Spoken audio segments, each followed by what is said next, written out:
जो हमारी गट है उसमें मल्टीपल माइक्रो ऑर्गेनिज्म रहते हैं। Around trillions of micro organism resides in gut. Overall health के लिए, ओवरऑल हमारी बॉडी के लिए alcohol is not at all good.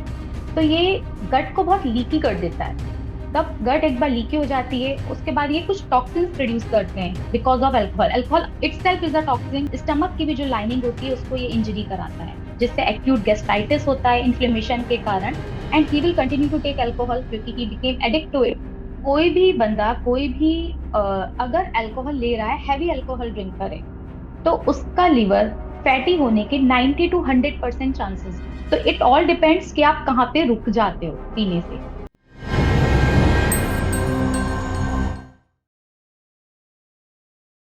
एक कल्चर रैपिडली डेवलप हो रहा है हमारी सोसाइटी में। Weekend, party and alcohol. Weekend है तो पार्टी होगी और पार्टी है तो अल्कोहल ज़रूरी है। बिना अल्कोहल के पार्टीज फीकी लगती हैं। अगर आप ड्रिंक नहीं करते तो आप बोरिंग हैं। इस तरीके की सोच यंगस्टर्स में बहुत रैपिडली फैल रही है। पर सब कुछ जानते हुए भी कि ये अल्कोहल कंजम्पशन हमारी हेल्थ को नेगेटिवली अफेक्ट कर रहा है, लोग इसे कंज्यूम कर रहे हैं। But world wide alcohol consumption death और इनकेपेसिटी का मेन सोर्स है।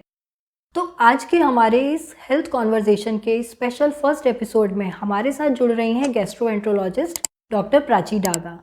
मैं हूं आपके साथ डॉक्टर वर्षा और आज के एपिसोड में हम डॉक्टर प्राची से जानेंगे कि किस तरीके से अल्कोहल हमारी बॉडी को, हमारे डाइजेस्टिव सिस्टम को अफेक्ट करता है। साथ ही हम उनसे कुछ ऐसे लाइफस्टाइल मॉडिफिकेशंस के बारे में बात करेंगे जिनसे कि हम अपने गट हेल्थ को, अपने डाइजेस्टिव सिस्टम को हेल्दी बनाए रख सकते हैं। Hi doctor Prachi, welcome to Terra Tales by Varsha. Hi doctor Varsha, it's pleasure to be on this platform. Thank you doctor Prachi, अपना टाइम हम लोगों के लिए निकालने के लिए। आज का जो हमारा टॉपिक है वो है अल्कोहल का डाइजेस्टिव सिस्टम पे क्या इम्पैक्ट होता है। लेकिन उससे पहले, सबसे पहले मैं जो आपसे पूछना चाहूंगी वो ये है कि हमारी जो गट हेल्थ है वो हमारी ओवरऑल हेल्थ और इम्यूनिटी में क्या इम्पोर्टेंट रोल प्ले करती है। तो जो हमारी गट है, बेसिकली जो गट है, इसके अंदर हमारी 80% ऑफ इम्यून सेल्स होते हैं। तो जो भी हमारी इम्यूनिटी है, उसमें से आप समझिए कि जितनी भी इम्यूनिटी हमारी होती है उसके जो सेल्स होते हैं वो हमें गट से मिलते हैं। सो सबसे मेन रोल जो हमारा गट है is in the immunity. Second, जो हमारी बॉडी के माइक्रो ऑर्गेनिज्म है, माइक्रोबायोटा है, वो हमारी गट में रहती है। जो हमारी बॉडी में हमें डाइजेशन में हेल्प करती है, एब्जॉर्प्शन में हेल्प करती है, और पैथोजन से लड़ने में मदद करती है। थर्ड थिंग है कि गट की मदद से ही हमारा सारा डाइजेस्टिव सिस्टम चल रहा है। वी आर डाइजेस्टिंग फूड और we are absorbing food with the help of gut. So overall health that's why is depending on the gut because of all these factors. तो जो ये हमारे गट में फ्रेंडली माइक्रो ऑर्गेनिजम्स होते हैं, इनका क्या इम्पोर्टेंट रोल रहता है हमारी ओवरऑल गट हेल्थ में। जो हमारी गट है उसमें मल्टीपल माइक्रो ऑर्गेनिज्म रहते हैं। Around trillions of micro organism resides in gut. इसमें बैक्टीरियाज भी होते हैं, फंजाई होते हैं, प्रोटोजोआ होते हैं, वायरसेस होते हैं। दो तरह के होते हैं ये, some are good and some are bad, जो एक हार्मनी बना के रहते हैं। ओके। सो जो ये हमारे गुड बैक्टीरिया होते हैं, ये हमारी इम्यूनिटी को भी बिल्डअप करने में हेल्प करते हैं। इम्यूनिटी को और स्ट्रांग बनाने में मदद करते हैं। जो इम्यून सेल्स होते हैं, जो हमारे इम्यून सेल्स होते हैं उनके कुछ नेम होते हैं, जैसे कि बी लिम्फोसाइट्स, टी लिम्फोसाइट्स। इन सबको बिल्डअप करने में, इनके प्रोडक्शन में मदद करते हैं। ये जो हमारी गट माइक्रोबायोटा होती है, फूड के डाइजेशन में मदद करते हैं, एब्जॉर्प्शन में मदद करते हैं। और गट की जो परमेबिलिटी है, गट का जो बैरियर है, कि जो बाहर का कुछ और चीज अंदर ना आ पाए, उसको भी वो मेंटेन करने में हेल्प करते हैं। बेसिकली अगर हमारे गुड बैक्टीरिया कम हो जाते हैं तो पेशेंट्स को या किसी को भी ऑटोइम्यून डिसऑर्डर्स होने के भी चांसेस होते हैं। एंड जो हमारे ये गुड बैक्टीरियाज होते हैं या बैड बैक्टीरियाज होते हैं, they are decided from birth only. और ये बहुत चीजों पे डिपेंड करते हैं, ये एज के साथ हमारी चेंज होते रहते हैं। स्ट्रेस लेते हैं तो हमारे गुड बैक्टीरियाज कम हो जाते हैं। जो हमारी ईटिंग हैबिट होती है उस पे भी ये डिपेंड करते हैं। एनवायरमेंट का इनके ऊपर बहुत ज्यादा इफेक्ट होता है। So with time, with every stage of our life, with our eating habit, ये हमारे जो गुड बैक्टीरियाज होते हैं ये कम भी हो सकते हैं if our eating habit and lifestyle is good. तो ये हमारे जो बैक्टीरियाज होते हैं ये इंक्रीज भी कर सकते हैं। तो जैसे हम ये देख रहे हैं आजकल जो यंगस्टर्स में बहुत ज़्यादा अल्कोहल कंजम्पशन जो है ये बहुत ज़्यादा बढ़ गया है। वीकेंड्स वीकेंड्स पे पार्टीज पार्टीज में अल्कोहल। और रिसेंटली अभी हमने कुछ केसेस भी देखे हैं जो एक्सीडेंट केसेस हुए हैं जो ड्रिंकिंग की वजह से ही ज़्यादा रिस्पॉन्सिबल माने गए हैं। तो ये जो कल्चर आया है ये अल्कोहल कंजम्पशन का, इसकी वजह से अल्कोहल कंजम्पशन की वजह से इन फ्रेंडली माइक्रो ऑर्गेनिजम्स पे क्या असर पड़ता है? So if we talk about alcohol, so alcohol अगर हम बात करें तो अभी तो हम we are discussing gut, but अगर आप बात करें तो ओवरऑल हेल्थ के लिए, ओवरऑल हमारी बॉडी के लिए alcohol is not at all good. Okay, अगर हम बात कर रहे हैं अभी सिर्फ गट की, तो गट में जितने भी गट को बेसिकली जो अल्कोहल होता है अगर हम लॉन्ग टर्म तक यूज करते हैं तो ये गट को बहुत लीकी कर देता है। गट हमारा जब लीकी हो जाता है, मतलब मैंने आपको बताया कि जो हमारे माइक्रो ऑर्गेनिज्म होते हैं उनका काम है गट के एक बैरियर को मेंटेन करना, but what the alcohol do, it make the gut leaky. जब गट एक बार लीकी हो जाती है उसके बाद ये कुछ टॉक्सिन्स प्रोड्यूस करते हैं because of alcohol. Alcohol itself is a toxin. जो अल्कोहल के जो प्रोडक्ट बनता है acetaldehyde, that is also toxin, toxin effect on our gut. ये साथ में ये क्या करते हैं, फ्री रेडिकल्स का प्रोडक्शन कराते हैं जो खुद आपस बहुत ज्यादा कार्सिनोजेंस होते हैं। तो ओवरऑल गट की परमेबिलिटी ये बहुत इंक्रीज कर देते हैं। गट की परमेबिलिटी बढ़ गई because of alcohol and alcohol related products and the toxins what they are releasing. इससे क्रोनिक, अगर हम क्रोनिक यूज की बात करें तो ये लीवर पे क्रोनिक लीवर डिजीज करा देता है एंड गट में बहुत ज्यादा इन्फ्लेमेशन करा देता है, जिसकी वजह से आगे चल के पेशेंट को आईबीडी, इन्फ्लेमेटरी बॉवल डिजीज हो जाती है। किसी को भी इरिटेबल बॉवल सिंड्रोम हो सकता है and there are multiple disease which are related to alcohol. उसको हम डिटेल में आगे डिस्कस कर सकते हैं।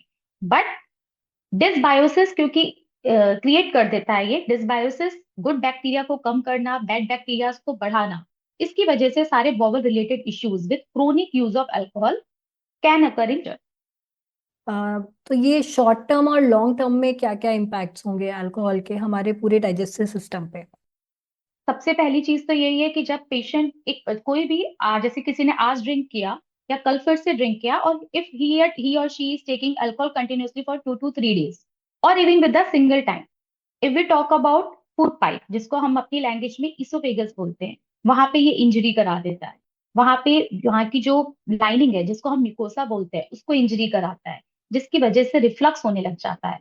पेशेंट को फूड ऊपर जाने लग जाता है, एसिड रिफ्लक्स होता है। अगर हम और नीचे आए, स्टमक आता है, स्टमक की भी जो लाइनिंग होती है उसको ये इंजरी कराता है, जिससे एक्यूट गैस्ट्राइटिस होता है इन्फ्लेमेशन के कारण। और ज्यादा अगर पेशेंट की बात करें, अगर ये फिर भी वो 2-3 दिन तक कंटिन्यूअसली पीता रहेगा इवन आफ्टर एक्यूट गैस्ट्राइटिस, तो ये अल्सर्स भी बना सकता है आगे जाके। इफ ही और she is taking alcohol continuously, ulcers बना तो साथ में क्या हो सकता है, पेशेंट को ब्लड की वॉमिटिंग भी हो सकती है। ओके, कई बार अल्कोहल लेने के बाद जो वॉमिटिंग होती है उससे भी जो फूड पाइप होता है वहां पे टीयर हो जाता है, उसकी वजह से भी ब्लड आ सकता है। नीचे स्मॉल इंटेस्टीन में भी ये इन्फ्लेमेशन कराता है तो उसकी वजह से ड्यूडेनाइटिस हो जाती है वहां पे जब इन्फ्लेमेशन होता है। पेशेंट को बहुत ज्यादा ब्लोटिंग और फुलनेस होने लग जाती है क्योंकि ये क्या करता है, स्टमक की जो मोटिलिटी होती है, स्टमक का जो मूवमेंट होता है उसे स्लो कर देता है। तो ब्लोटिंग होने लग जाती है, फुलनेस लगती है और डायरिया करा देता है। जब ये स्मॉल इंटेस्टाइन पे अफेक्ट करता है अल्कोहल तो पेशेंट को लूज मोशंस लग जाते हैं, डायरिया हो जाता है। These are the short term effects जो अल्कोहल लेने की वजह से किसी को भी हो सकते और लॉन्ग टर्म में क्या हैं। क्या इम्पैक्ट्स देखने को मिलेंगे इफ वी कोई टॉक मतलब? अबाउट द, तो हर चीज ना क्रोनिक हो जाएगी। वही चीज जो जो हम्म। पेशेंट को अभी हो रही थी गैस्ट्राइटिस, वो एक्यूट हो रही थी, अब पेशेंट को क्रोनिक गैस्ट्राइटिस हो जाएगी। क्रोनिक गैस्ट्राइटिस मतलब उसका इंटेक, अब वो खाना खाती है उसको हमेशा पेट में दर्द होगा, तो he will decrease his intake, उसकी अपना फूड इंटेक कम कर देगा बिकॉज लेते ही उसको पेट में दर्द हो रहा है तो वो अपना खाना नहीं खाएगा and he will continue to take alcohol क्योंकि he became addict to it. Alcohol लेता रहेगा, एपेटाइट उसकी कम हो जाएगी क्योंकि लेते ही उसको जो है एब्डोमिनल पेन हो रहा है तो he is not taking food. और साथ में जो है जो डायरिया अभी उसको एक्यूट हो रहा था वो अभी क्रोनिक होने लग जाएगा पेशेंट को। जब देखो पेशेंट को loose motions, alter bowel habit हो जाती है पेशेंट को। और लॉन्ग टर्म की बात करें हम तो पेशेंट को क्रोनिक लिवर डिजीज हो जाती है। लिवर पहले फैटी हो रहा होगा, उसके बाद भी पेशेंट अगर अल्कोहल लेता रहेगा तो फिर लिवर को बार बार इंजरी होती जाएगी और फिर उसको क्रोनिक लिवर फेलियर तक हो सकता है।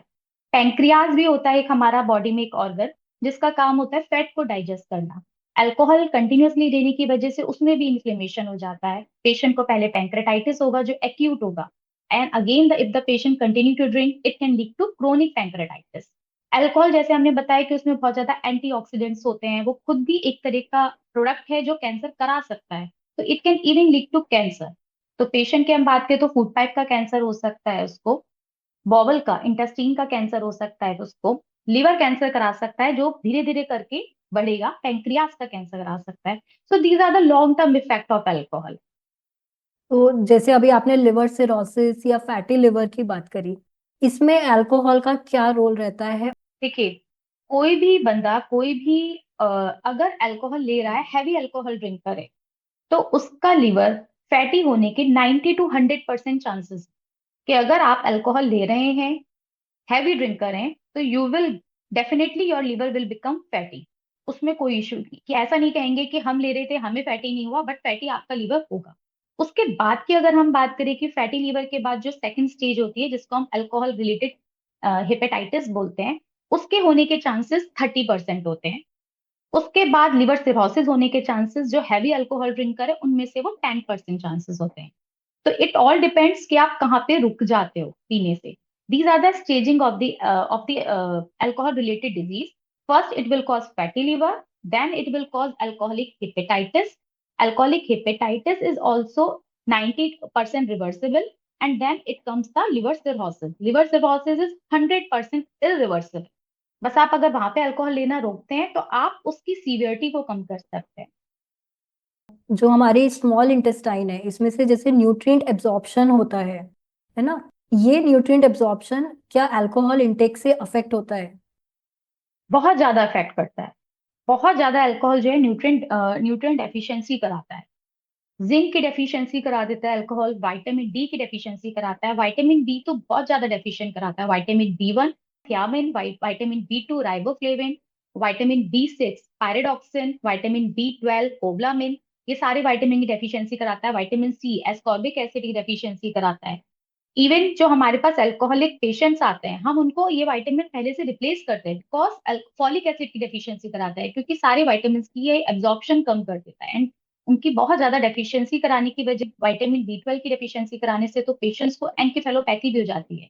वर्निक्स एनकेफेलोपैथी बोलते हैं उसको हम। और ये पैनक्रियास में पैनक्रेटाइटिस, अल्कोहल का की वजह से पैनक्रेटाइटिस होता है, तो क्या इसमें क्या रोल रहता है अल्कोहल का पैनक्रेटाइटिस में? सेम चीज है, बिकॉज अल्कोहल के इंटेक से पेनक्रियास का इन्फ्लेमेशन होता है। इन्फ्लेमेशन होने की वजह से पेशेंट को सीवियर एब्डोमिनल पेन होता है, मल्टीपल एपिसोड्स ऑफ वॉमिटिंग होती है। और ये इसका अगर पेशेंट कंटिन्यूअसली 1 या 2 एपिसोड्स होने के बाद भी if the patient continue to have alcohol, तो ये जो पैंक्रेटाइटिस होता है ये पेशेंट का इरिवर्सिबल हो जाता है, and it will lead to chronic pancreatitis. And even after that if you continue to drink the alcohol then it can lead to pancreatic carcinoma. Pancreas का रोल मैंने आपको पहले भी बताया कि पैंक्रियास करता है हमारा फैट को डाइजेस्ट करने में। अगर एक बार अल्कोहल का इंटेक पेशेंट, अल्कोहल की वजह से पेशेंट को पैंक्रियाज में स्वेलिंग आनी शुरू हो जाती है, तो पेशेंट का फैट इंटेक पेशेंट कर ही नहीं पाता है। फैट लेते ही उसको पेन होने लग जाता है। जो ये जो हम ये बात करते हैं ओकेजनल ड्रिंकिंग की, एक्सेसिव ड्रिंकिंग, मॉडरेट ड्रिंकिंग, इनमें आप किस तरीके से इन टर्म्स को डिफाइन करोगे? देखिए, बेसिकली जो हम बोलते हैं, अब ये थोड़ा सा यहाँ पे इंडियन गाइडलाइंस और वेस्टर्न गाइडलाइंस में थोड़ा सा डिफरेंस आ जाता है। जो स्टैंडर्ड ड्रिंक इंडियन या हम ये कहेंगे एशियन के अकॉर्डिंग जो स्टैंडर्ड ड्रिंक होती है, उसको हम मान के चलते हैं 10 ग्राम अल्कोहल। और अगर हम यूएस की गाइडलाइन करें उनके अकॉर्डिंग एक स्टैंडर्ड ड्रिंक होती है 14 gram alcohol. Okay, so as per as the Asian Pacific guidelines, अगर हम उसके थ्रू बात करें तो उनके अकॉर्डिंग हम, अगर जो अल्कोहल अगर कोई भी मेल मोर देन 3 ड्रिंक्स ले रहा है, मोर देन 3 ड्रिंक्स का मतलब हो गया वीक में 21 ड्रिंक्स, अगर उससे ज्यादा कोई ले रहा है a male, then it will leads to alcohol related liver disease. और कोई फीमेल मोर देन 14 ड्रिंक्स ले रही है इन, तो it will leads to alcoholic liver disease in a female. तो इतनी ड्रिंक को हम मॉडरेट ड्रिंक तक मानते हैं, इससे ऊपर मतलब हैवी ड्रिंकर में आता है। ओके, अब हम जब बोलते हैं ओकेजनल ड्रिंकर, या जिसको ओकेजनल ड्रिंकर नहीं होता, सोशल ड्रिंकर हम बेसिकली बोलते हैं। सोशल ड्रिंकर्स होते हैं जो कई भी मंथ में किसी ने एक बार ले लिया, मंथ में एक बार एक ड्रिंक ले लिया, किसी सोशल गैदरिंग में उन्होंने वंस अ वाइल लेते हैं, that is the social drinker. इनसे ज्यादा जो कोई लेता है दैट इज हैवी ड्रिंकर। इतना लेता है मॉडरेट ड्रिंकर, इससे कम दे रहा है दैट इज जो भी माइल्ड ड्रिंकर। तो ऐसा कोई टर्म मैंने नहीं सुना। So these are the terms which what we are using. And that one term में होती है आपकी binge drinking. Binge drinking is also very harmful. Binge drinking मतलब हो जाता है कि एक साथ कोई 5 to 6 ड्रिंक्स ले रहा है in a binge, in a short interval of time, that is binge drinking, जो जनरली लोग करते हैं पार्टी वगैरह में जाके। Which is also that similar, it was is also similar harm as a drink which a person is taking as a heavy drinker. Same harm होता है binge drinking का। आपके अकॉर्डिंग एज अ डॉक्टर कितना amount of alcohol intake safe consider किया जा सकता है? जो भी आज के सिनेरियोस चल रहे हैं उसको देख के तो ड्रिंकिंग होनी ही नहीं चाहिए। बिकॉज आप अगर एक सिंगल भी ड्रिंक ले रहे हो, आप ये कहना बहुत मुश्किल है कि आप उस ड्रिंक के बाद रुकोगे या नहीं रुकोगे। ओके। इवन कुछ तो लोग हमारे पास आते हैं, कुछ पेशेंट्स आते हैं जो बियर को ड्रिंक ही नहीं मानते हैं। दे आपको बताएंगे, आप पूछेंगे कि आप ड्रिंक करते हो, नहीं हम ड्रिंक नहीं करते। पता चलेगा हाँ बियर पीते हैं, but beer is not a drink as per them. Beer में भी 5% अल्कोहल इंटेक, अल्कोहल होता है, ठीक है, और कुछ में 7% भी होता है। So beer is also a drink. So drinking habit मेरे अकॉर्डिंग होनी ही नहीं चाहिए। बिकॉज ये एक हैबिट बन जाती है आपकी। और अगर अभी तो हम सिर्फ गट की बात कर रहे हैं, बट अल्कोहल हमारी ओवरऑल हेल्थ, ओवरऑल बॉडी के लिए भी बहुत बहुत। ज्यादा हार्मफुल है। बहुत हार्म करता है वो। ठीक है, मेंटल स्टेटस आपका, या आपका जिसे कहते हैं ना कॉग्निशन, सोचने समझने का, वो सब हमारा डिस्टर्ब हो जाता है। So why to take alcohol? It's hmm. Not that much necessary कि आपको लेना पड़ेगा ही, तो आप उसको नहीं लीजिए। तो as per me, alcohol should not be promoted, it should be avoided जितना आप अवॉइड कर सकते हैं। अ, अगर किसी को डॉक्टर अल्कोहल कंजम्पशन के बाद कोई भी ऐसे गट रिलेटेड इश्यूज आ रहे हैं तो उन्हें कितनी जल्दी एक गैस्ट्रोएंटरोलॉजिस्ट से मिल लेना चाहिए? आई थिंक मिल लेना चाहिए as early as possible. Because आपको नहीं पता है कि उससे आपको कितना इश्यू हो चुका है। मे बी आपको जो आपको आप माइल्ड सा गैस्ट्राइटिस समझ रहे हो वो आपका बहुत बढ़ गया है। And may be the patient need counselling. आपको जो अल्कोहल, माइल्ड अल्कोहल इंटेक लग रहा है, या जो आपको लग रहा है आपको हार्म नहीं कर रहा है, वो आपको बहुत ज्यादा हार्म कर रहा है, एंड यू नीड काउंसलिंग। सो जब भी आपको उससे रिलेटेड कोई भी सिम्टम्स आ रहे हैं, related to any abdominal pain, vomiting, may be आपको माइल्ड एब्डोमिनल पेन, माइल्ड पेट में आपके दर्द हो रहा हो, और may be it's a sign of pancreatitis जो बहुत ही हार्मफुल होता है, तो as early as possible you should consult your doctor.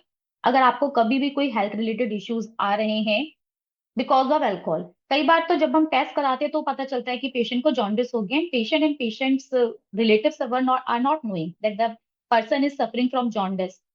Okay, so I think they should consult their physician or their gastroenterologist as early as possible whenever they are facing any difficulty or any problem, any health related issue.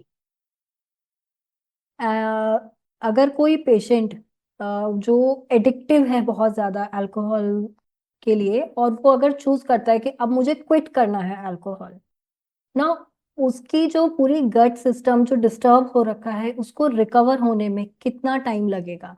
या ये जो आपने जैसे अभी पहले भी बताया था कि बहुत सारी चीजें ऐसी हैं जो इरिवर्सिबल हो जाती हैं, तो कितने टाइम में उसको गट हेल्थ को रिवर्स होने में, रिपेयर होने में, हीलिंग में टाइम लग जाएगा?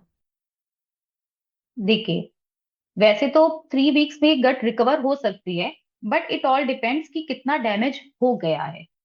ओके। अगर डैमेज डेफिनेटली रिवर्सिबल है तो it can be reverse in a period of 3 week. But ऐसा नहीं कि उसने 3 वीक्स तक अल्कोहल बंद करा, गट रिवर्स कर गई, एंड देन ही और she again against. Started drinking, वो तो हम्म। बिल्कुल नहीं होगा। बट हाँ, मिनिमम, अगर हम मिनिमम टाइम पीरियड की बात करें तो 3 वीक्स में गट हेल्थ रिवर्स हो सकती है। बट सिर्फ अल्कोहल को छोड़ना से ही गट नहीं रिवर्स होगी, उसके साथ उसको उतना न्यूट्रिएंट भी लेना पड़ेगा जो उसको डेफिशिएंसी हो गई है, दैट इज ऑल्सो नीडेड, क्योंकि लाइफ उससे स्टाइल बहुत ज्यादा modification. Nutrient deficient, lifestyle modification भी बहुत ज्यादा जरूरी है। हेल्दी लाइफस्टाइल लेना बहुत जरूरी है। एंड डेफिनेटली मेडिकेशंस, ये सारी चीजें उसको हेल्प करेंगी। बट कितना हेल्प करेंगी, इट डिपेंड्स कितना डैमेज हुआ है। ओके। अभी हम जैसे आपसे अल्कोहल के बारे में बात करें, अभी मैं आपसे जनरल एक आपकी प्रैक्टिस में बात करना चाहूंगी कि आप अपनी प्रैक्टिस में पेशेंट्स में आप बहुत ज़्यादा इस टाइप की चीज़ें देखते होंगे, बहुत से मिथ्स होते हैं हमारी गट हेल्थ के लिए। तो आप कोई ऐसे मिथ्स जो एनकाउंटर करते हो लोगों में? एक तो मिथ मैंने देखिए अभी आपको बता दिया कि लोग बियर कोई अल्कोहल नहीं हम्म। समझते हैं। Hmm. This is a very common myth जो मुझे मिलता है। वो उनके according beer is not alcohol. So beer is also an alcohol, it is, क्योंकि आप बियर समझ के उसको इतना पी लेते हो कि वो उतना ही आपको डैमेज करती है जितना एक नॉर्मल विस्की एंड वाइन करेगी आपको damage. Okay, so beer is also alcohol, though the alcohol content is less, but it also causes the same damage. एक तो ये मुझे बहुत कॉमन मिथ मिलता है। सेकंड थिंग हो गई कि हमें ये लगता है कि एसिडिक फूड खाने से हमें अल्सर्स हो जाएंगी। नहीं, हम्म। अल्सर्स जो होते हैं वो पेन किलर्स की वजह से होते हैं मोस्ट कॉमनली नहीं कहेंगे, पहले तो बैक्टीरियल इन्फेक्शन होता है एच पाइलोराई, उसकी वजह से होते हैं। Second, because of the pain killers. Hmm. जब ये हो जाता है तब हम पेशेंट्स को बोलते हैं कि क्योंकि पेशेंट को पेन होगा, that's why we ask them to avoid acidic food और you can say spicy food. Spicy food. But हाँ, स्पाइसी फूड की वजह से अल्सर्स नहीं होते हैं। थर्ड, जो मैंने देखा है, जो आज की जो यंग पॉपुलेशंस हैं, उनको लगता है कि किसी को भी ग्लूटेन सूट नहीं करता है। नहीं, हम्म। ऐसा नहीं है। Though they are limitations of gluten in some diseases कि हम बोलते हैं आपको ग्लूटेन नहीं खाना है, बट वो एक डिजीज का पार्ट है। ऐसा नहीं है कि आप सबको ग्लूटेन नहीं खाना है या every each and every disease is related to gluten. ये भी मिथ बहुत कॉमनली देखने को मिलता है। एंड एक चीज बहुत कॉमन और है अगर डॉक्टर, जो हम देखते हैं कि लोगों को ये चीज है कि फास्टिंग से जो हमारा डाइजेस्टिव सिस्टम है वो क्लीन हो जाता है, डिटॉक्सिफाई हो जाएगा। तो ये सी इसमें कितना फास्टिंग सच है? Fasting is good for health, मैं बिल्कुल नहीं कहूंगी, क्योंकि फास्टिंग जब हम करते हैं तो हमारे गट माइक्रोबायोटा को एक बार फिर से रिकवर करने का टाइम मिल जाता है। जो हमारी डाइजेस्टिव सिस्टम है उसके एब्जॉर्प्शन की टेंडेंसी बढ़ जाती है। तो 12 आवर फास्टिंग को हम अच्छा मानते हैं। ठीक है, इस hmm. Definitely help in detoxification. तो fasting at all is not bad. And एक मिथ और मुझे बहुत कॉमनली देखने को मिलता है कि हमें जब भी लूज मोशंस लगते हैं तो वी ऑल थिंक कि वी शुड टेक एंटीबायोटिक। नहीं, each and every loose motion does not require antibiotic. इससे सबसे ज्यादा हमारी जो बॉडी की, हमारी जो गट की माइक्रोफ्लोरा है, माइक्रोबायोटा है, जो माइक्रो ऑर्गेनिज्म है, वो खत्म हो जाते हैं। एंटीबायोटिक गुड बैक्टीरिया को हमारे हम्म। खराब करती है, गुड बैक्टीरिया को कम कर देती है। तो each and every diarrhoea does not require antibiotic, ये भी एक बहुत कॉमन मिथ मुझे देखने को मिलता है। एंटीबायोटिक से जो अभी एंटी माइक्रोबियल रेजिस्टेंस बहुत ज्यादा कॉमन हो गया है। या because of this only, because hmm. Of use of miss use of miss antibiotic, use of over the counter antibiotic. जो ड्रग्स हमें बहुत कॉमनली जो हम लोग ले लेते हैं, वो इसी वजह से रेजिस्टेंस हमारा बढ़ता जा रहा है एंटीबायोटिक्स के लिए। ठीक है डॉक्टर, लास्ट क्वेश्चन मैं आपसे पूछना चाहूंगी कि क्या क्या लाइफस्टाइल मॉडिफिकेशन हम अपने डेली रूटीन में ला सकते हैं जिससे कि हमारी गट हेल्थ हमेशा बिल्कुल हेल्दी बनी रहे? अगर हम डिटेल में बात करें तो अगर हम बात करें तो we should take plenty of water. Water intake हमारी डाइट में बहुत ज्यादा होना चाहिए, अच्छा होना चाहिए। Secondly, regular exercises. Exercise should be a part of our daily routine. हमें डेली अपनी डाइट में थोड़ी कार्डियो, थोड़ी स्ट्रेंथ, उसको हमारी लाइफस्टाइल का पार्ट होना चाहिए। Complete abstinence of alcohol and smoking, it should not at all be the part of our lifestyle if you want to live long and healthy. Diet हमारी जो होनी चाहिए वो बहुत वेरिएबल होनी चाहिए, वैरायटी ऑफ फूड्स होने चाहिए हमारी डाइट में। It should be rich in vegetables, it should have fruits, it should not have at all any processed और रिफाइंड फूड, वो हमें कंज्यूम ही नहीं करने चाहिए। Diet should be rich in omega 3 fatty acids, वो हमारी डाइट में बहुत अच्छा होना चाहिए, ओमेगा 3 फैटी एसिड होना चाहिए।